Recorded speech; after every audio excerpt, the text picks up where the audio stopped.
নমস্কার। এটা ছিল মন্দারমণিতে আমাদের তৃতীয় দিন।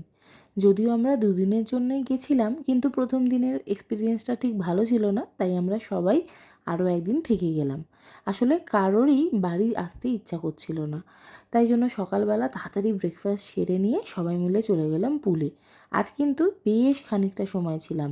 বাচ্চারাও জলে নেমেছে, ওরাও আনন্দ করেছে, আর আমরা সবাই অনেক আনন্দ করেছি। এরপর স্নান টান সেরে আবারও চলে যাচ্ছিলাম লাঞ্চ করতে।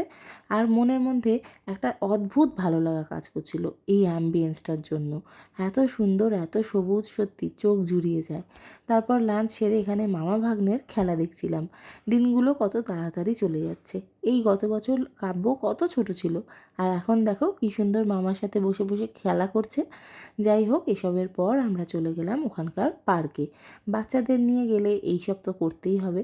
আর আমাদের ট্রিপগুলো না আগে একদম অন্যরকম ছিল, আর এখন আমাদের ভালো লাগা, খারাপ লাগা সব কিছুই এই ছোট ছোট বাচ্চাদেরকে জড়িয়ে। আগে শুধু লিওর সাথে সময় কাটালেই মনে হতো যে হ্যাঁ, লিও বাবু আনন্দ করেছে। তবে লিও বাবু এবারও কম আনন্দ করেনি।